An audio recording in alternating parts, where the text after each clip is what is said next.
अस्सलाम वालेकुम रहमतुल्लाहि वबरकातुहू। आप तमाम लोगों को सबसे पहले तहे दिल से ईद की पुरअमन मुबारकबाद।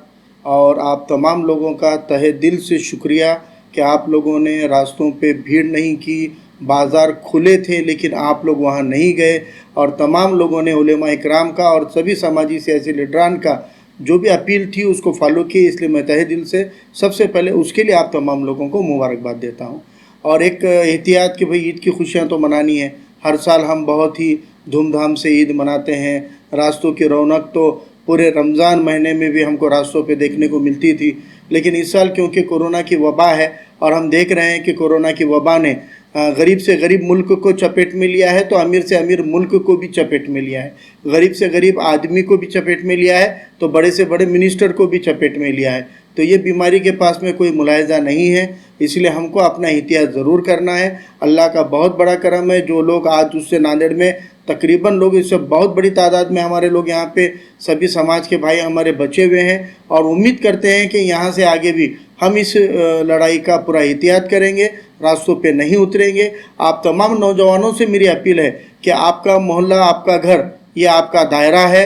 मेन रास्तों पे बिल्कुल मत आइए, किसी को मिलने मिलाने मत जाइए, फ़ोन पर ही मुबारकबाद दीजिए। आप अपने मोहल्ले के अंदर अपनी इबादतें भी और अपने ईद की खुशियों को भी मोहल्ले में ही बड़ी खामोशी के साथ मनाइए। कोई सोशल मीडिया पे कोई फ़ोटोज़ पोस्ट वायरल मत कीजिए, कहीं भीड़ मत कीजिए। और अगर कहीं लोग जमा भी हैं तो उनको बहुत ही नर्म लहजे में उनसे गुजारिश करके उनको समझा बुझाकर नौजवानों को अपने मकानों में वापस भेजिए और अपनी इबादतों को अपने मोहल्लों तक सीमित रखिए। जितने लोगों को मस्जिद में परमिशन है उतने लोग खामोशी में मस्जिद में जाकर नमाज अदा करें, लेकिन उसके फ़ोटोज़ बाहर वायरल मत करो, क्योंकि बहुत बड़ी तादाद में लोग मस्जिदों में या ईदगाह पे जाने से महरूम रहने वाले हैं। इसलिए उन लोगों के दिलों को तरसाना नहीं है हमको। हमारी इबादतें ये अल्लाह को मनाने के लिए करनी है। हमारी ईद भी हमको अल्लाह के लिए गिड़गिड़ा कर तमाम माह रमज़ान की जो हमारे रोज़े तराबियाँ इबादतें हुई है उसका अल्लाह को दुआई देते हुए अल्लाह परवरदिगार से आप माफ़ी मांगिए। उससे जो भी हमारे से कसूर हुआ है अल्लाह को मनाना है। हमने जो अपने घरों से इबादतें की है उसको कबूलवाना है। और हमको इनका हवाला देते हुए इस कोरोना वबा से अपने मुल्क को और पूरे दुनिया को भी किस तरह से हिफाजत में लाए उसके लिए अल्लाह से दुआ कीजिए। तमाम इंसानियत के लिए दुआ कीजिए।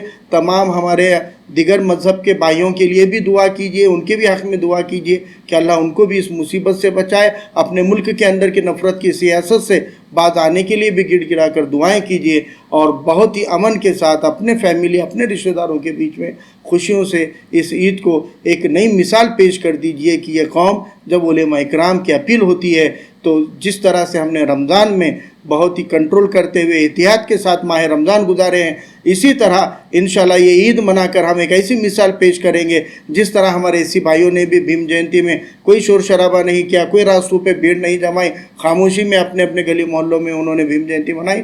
इंशाल्लाह उससे भी बेहतरीन मिसाल हम पेश करेंगे, एक अच्छे हुस्न अखलाक का मुजाहरा करेंगे और दिखाएंगे कि हम अपने उलमाओं की जो अपील होती है उसको बहुत फॉलो करते हैं। समाजी लोगों की अपील का भी हम एहतराम करते हैं और अल्लाह के इस हुक्म का कि उसने इस दुनिया में तमाम मुल्कों को जिस तरह से एहतियात के लिए किया, इंशाल्लाह सब लोग भी एहतियात बख्शेंगे। इस उम्मीद के साथ फिर से एक बार ईद उल फित्र की तहे दिल से आप तमाम को मुबारकबाद।